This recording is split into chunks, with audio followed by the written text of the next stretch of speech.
Y'all, this is going to blow your mind. I constantly see so much confusion with biblical prophecy, especially Revelations, here on TikTok, other places too. I'm telling you, this is going to blow your mind. You know, I've been studying prophecy for a very long time, and sometimes when you study, nothing comes up. But sometimes when you study, the Holy Spirit speaks to you personally. So you won't always find something, but sometimes you will, and you'll sometimes will find things you've never seen before. And it's crazy. So let's get into it. There is a lot of confusion in the way Revelations is written, to where people think certain things are happening at certain times when they don't. Everything happens at a specific time. And check this out. What would you say if I told you there's two sections of Revelations that say the same thing? We have Revelations 6 and 7 going over the seals and then all the other stuff, right? That story is repeated in 12 and 13. So Revelations 12 through 13, this is going to blow your mind, is actually a story of the beginning of time until now and the end. That's what it is. In verse 2, we see someone is birthing someone. This is Mary birthing Jesus, because Jesus was at the foundation of the world. These things were already done. All time is simultaneous. Alright, verses 7 through 9. What has been happening? Mary birthed Jesus at the foundation of the world at the same time as when it happened biblically, right? So there's a war in heaven against Michael, his angels, and Satan and his angels. And guess what? Satan was cast down to the earth with all of his angels, 1/3 of angels. 12. Woe to the inhabitants, because Satan was cast down and he has a great wrath because he knows his time is short. That's now. We are in that time period. Satan is down here and his time is short. Well, right now it's very short. Now 17, we see that the dragon, Satan, makes war with her, with the Son, with the seed, and with everyone that holds the testimony of Jesus Christ. Revelations 13, we see all the empires of the past raising up out the sea, raising up, all throughout time, every empire. And there's one talking about how it had a deadly wound, right? That's the Roman Empire, the Vatican. The Vatican's always been over the Roman Empire, and the Vatican was healed, and the Vatican's still running the affairs in this world today. Long story short, Rome and the Vatican was who initially gave power to the crown. The crown made the U.S. The U.S. is the new Babylon. Anyways, we come to the final beast, right? And everyone's like, who can make war with the beast? He's so great, right? And guess what? The time limit of this beast is 42 months. That's 3.5 years. I've made a post about the tribulations. It's 7 years total, 3.5. Tribulations to great tribulations. Matthew and Luke both separates them completely. It then says, he was given power, or this beast was given power over the saints to overcome them. This beast that's wound healed, a Vatican ran beast, being ran by the Antichrist, who at this point may still be nameless, has the authority to kill and persecute Christians. Verse 10 talks about the persecution of Christians. They will be persecuted, they'll be brought into captivity, right? And then 11, we see this new beast rise, and he spake as a dragon. This right here is the Antichrist. It says in verse 11, he exercises all the power and strength of the first beast. He forces everyone to worship this first beast. Then the Antichrist starts doing miracles. He makes fire rain down from the sky, all sorts of stuff. And then he forces mankind to worship the first beast. He makes them take his mark. He makes them make an image of the beast. So the Antichrist makes people make a mark of the first beast, which is the Roman Empire. What's the mark going to be? What's the image going to be? I don't know. No one does. Now 15, we're talking about the Antichrist. He shall give life unto the image of the beast, and will allow the image to talk, and anyone who doesn't worship the image of this beast will be killed. And now here is the mark of the beast. 16, 17, he forces everyone on the world to get a mark in their hand or their forehead for the image of the beast, or for the beast. Now check this out. After the history from the beginning to now and to the end of the world, we have chapter 14. Chapter 14 is a complete parallel with chapter 7. Chapter 7 happens after the 7 seals, right? All the seals happen, the 4 horsemen, all this stuff happens, and then God seals the 144,000, just like chapter 14. Talk about the 144,000 who were sealed. Verse 6 and 7, we have these two angels.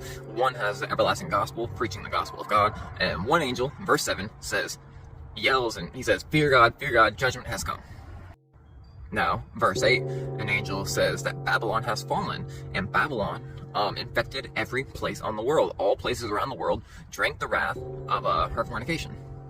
So once again, we have the Roman Empire, the Vatican. They made the crown, gave power to the crown, right? The crown made the U.S. We are literally under Roman control still by the Vatican. Now, verse 12, I want to point this out real quick. Right here, we see the saints, the Christians, still on the earth as Babylon is falling, and we see them still on the earth after the mark of the beast and after the revealing of the Antichrist. And it says, these are the people who kept the commandments of God, did not take the mark, and kept faith in Jesus. Now, further evidence. Verse 14, 2 verses later, says, they looked onto a cloud and saw one like the Son of Man, having a sharp sickle in his hand and a crown of gold. And then the next verse, an angel flies in and says, thrust your sickle. The harvest is ripe. This is the time. Thrust your sickle. This is the rapture. This is the harpazo. This is exactly what I showed you with Luke, Thessalonians, Matthew, and Revelations. It's all the same thing. Matthew 24, Luke 17, Revelation 6 and 7. This right here shows the biblical rapture again. This is finding the rapture in literally 2 chapters, let alone proving it in 4 to 5 books. Anyways, we see the rapture happens after the mark of the beast, after Babylon's falling. That's when we see it, after the miracles of the Antichrist. 16, and he thrust his sickle, and the earth was reaped. All the Christians have been taken up. In my 2-part video, I show y'all that the rapture does not happen until chapter 7 in Revelations. This is like the counterpart of that, just like Matthew 24, right? The disciple asked Jesus, when are you going to come? And what does he say? He says, not until Antichrist reveal himself in the temple, say he's God, perform miracles, all that, not until the persecution, all that stuff, right? 1 Thessalonians, Paul was talking about the coming of Jesus, the coming of the Son of Man, and he was talking about the harpazo, right? Read the history on why he wrote 2 Thessalonians. He wrote it because people mix up the time of his coming. So in the book 2 Thessalonians, Paul says, let no man deceive you by any means, that the gathering and coming of our Lord Jesus Christ will not happen until the Antichrist reveal himself. We know that's at the 3.5-year period. We see it again in Revelations. It's all the same story, you guys. You need to listen. I know it's hard to break through that barrier when you've always believed that, but it's not true. There is no pre-trib rapture. I don't care how big the speaker is. Okay, I don't care how big he is. I don't care which church says it. It's indoctrination. It started in the 1800s. You can clearly go on Google and find out when this started. It's indoctrination, guys. But let's get on to some more prophecy.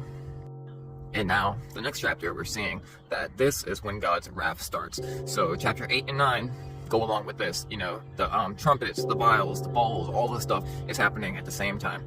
Now, people get confused with the bottomless pit and all this stuff, right? Here's the thing. We are seeing signs of it already. We're already seeing it happen. Doesn't mean it's happening right now. No, but what's happening is God is showing us the signs that it's coming. You know, the Euphrates River is drying. We're seeing that it's about there. You know, we're seeing things that are about to happen. Also, it says that wormwood, you know, hit the oceans and made 1/3 of the sea life die and poisonous or whatever. We also know that it says an angel threw a stone as a millstone into the ocean. It's the same thing. But this being tortured by demons, demonic locusts, all this stuff, that's not going to happen to Christians. Christians are being raptured up after the Antichrist is revealed and when the 144,000 are sealed. That is when we're being raptured, biblically. I have a 20-minute video that proves it by itself. This video right here goes along with it 100%, and all of it is the Bible, you guys. It's not me, it's the Bible talking. So what are us Christians going to see? Well, we're going to see persecution, heavy persecution. We're going to be put in the camps and prisons and jails. We're going to see that. They're going to persecute us. They're going to torture us, right? We're going to see Babylon, America fall. We're going to see America fall, like I've been telling y'all my dreams. We're going to see that. And we're also going to see the Antichrist and the miracles. These are all things that we are going to witness ourselves. It's biblical. It says right in those chapters I just read to you. And we're not talking about Matthew, Luke, Thessalonians. We're talking about just Revelations, you guys. But it's the same story in Matthew and Luke and Thessalonians. It's all the same thing. If you read it all at the same time, it's all simultaneous. It's all the same exact story. So with that, seek refuge in Jesus Christ, because Jesus will get you through it. You won't be able to get yourself through it. You probably won't be able to deny food for 10 days, but Jesus will get you through it. You need to make him your strength. God will get us through this, you guys. A lot of the time we don't believe it. We'll refuse to even view the evidence. Why? Because it's scary and we don't want to think about it. But it's true. We need to prepare ourselves for this. This is coming. We are so close. We're already in the first seal. We don't have long to go, you guys. And you know, this video wasn't even about the rapture. This video is showing biblical prophecy, you know, showing chapters 12 and 13 being the beginning of time to the end of time and then to the wrath. It's crazy, right? The rapture wasn't even part of this video, but you know, it's part of the Bible. So I tell you what part of the Bible is. It comes up fluently as every other book. You know, the reason it's so important, you guys, is that new Christians don't have any faith. These new Christians are going to be put up against the wall with no faith. And when Jesus does not come, and when they go through persecution, they're going to fall away and take the mark of the beast. The Bible tells us that already. It says, Lord, Lord, why did you delay your coming? He never delayed it. We've been indoctrinated since the 1800s. That is a devilish, straight from hell lie, you guys. It's going to damn so many people. So it's important people know the full truth. The full truth. The Bible is very plain. All we got to do is read it. You won't always get something out of it, but if you keep reading it, God will show you things.